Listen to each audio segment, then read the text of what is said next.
One of the most fascinating things about the Obama campaign is the fact that Obama has been able to reawaken amongst the American people a sense of patriotism. Right now, there are so many people, so many independents, so many Republicans who are switching from their party to join the Democratic Party. And Obama has become very key in mobilizing people around the Democratic Party. Right now, it's almost believed that the next person who is going to occupy the White House should be, and most likely will be, a Democrat. It would make us proud. It's going to make us really proud. It's going to make us proud because we will have a black man who is qualified to lead this great nation. And personally, it attests to my own feeling to see that, to be part of that. I think the audacity of hope is here in real entity. When you look at America, anything is really possible in America. And most times, sometimes we say things and we quickly say only in America. And truly, it's only in America where you can come as an immigrant and still be successful if you work hard, or you can come and leave this place and extremely in a very bad situation, as we have seen cases where, for example, some Kenyans have ended up being homeless because they did not do the right thing, or they did not pursue the first thing that brought them to this country. That is, for example, education. In Kenya, to succeed, you have to know some big people. But in the US, if you do the right thing with the support of the community, which I've really seen in the Obama case, people didn't know him 4 years ago, but now every person is giving him money for his campaign, then I think it's possible. The first thing Obama should do is work with Kenyan leaders to promote good governance.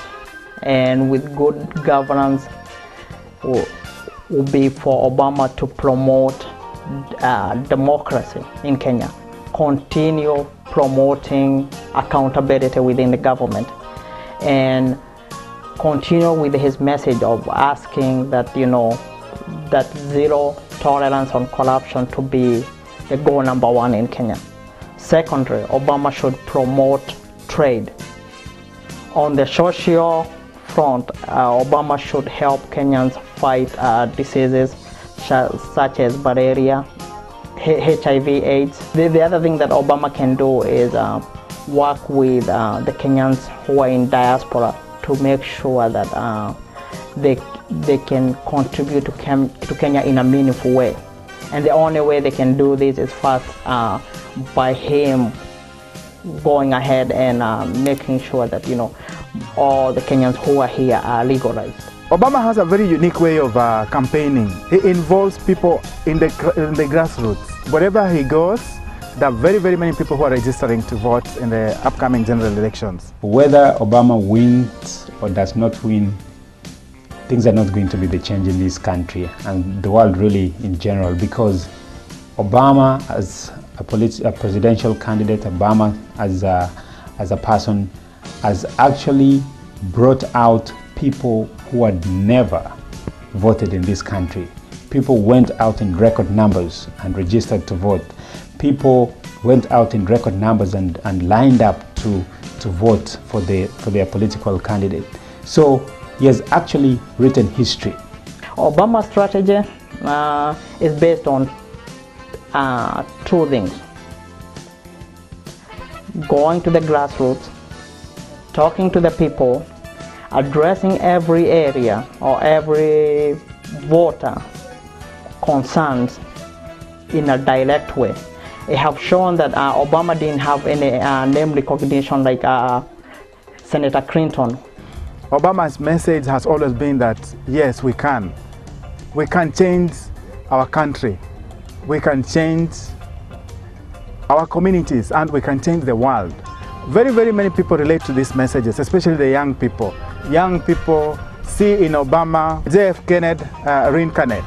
Young people see in Obama the dream that Dr. Martin Luther King professed.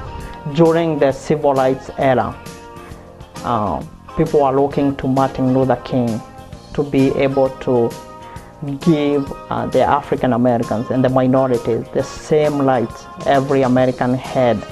During that time, all Americans were up in arms because of the Vietnam War.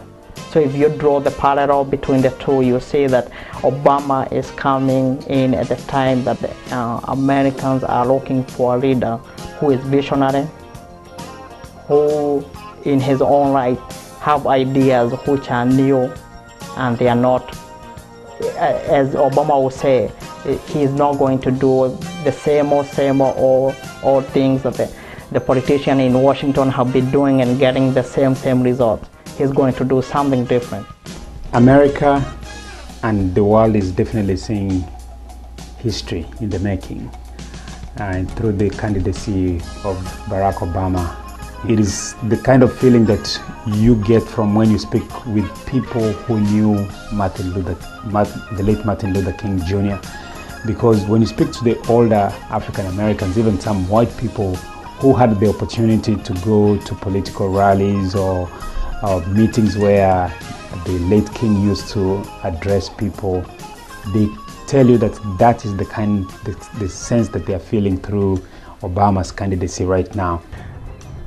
Very many young people see Obama bringing different generations together.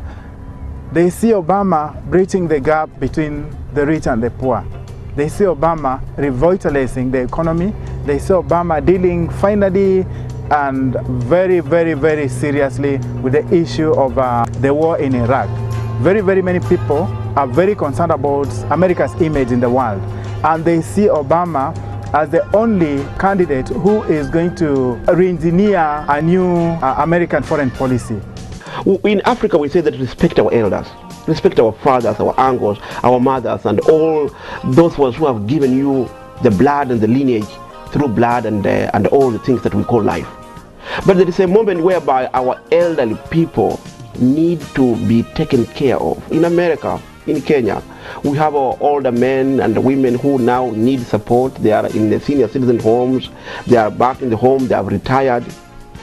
Barack Obama comes up as one of those young men.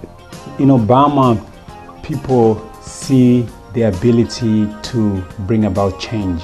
If you look at the history of Barack Obama, he's a child of an immigrant parent, and really is not a beneficiary of some rich family that put him through school, or he didn't live through some influential neighborhood to the point where, you know, like he ended up being successful. For example, you can compare him to the current President Bush.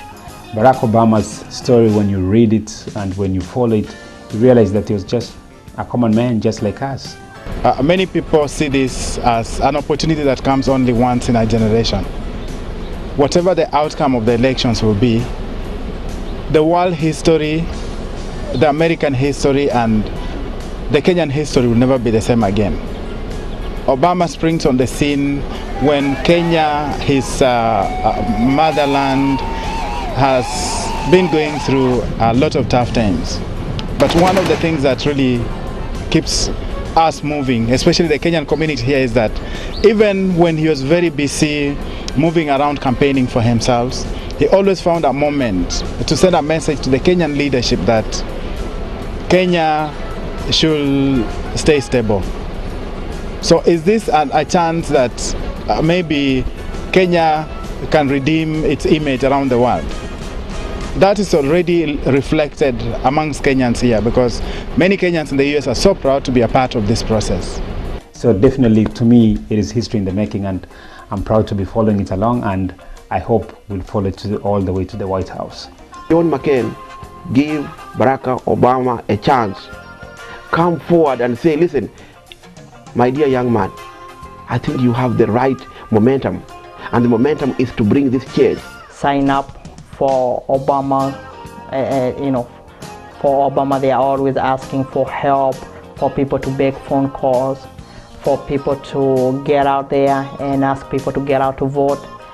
And if we all get involved, we're going to learn a lot about democracy. We're going to be helping one of our brothers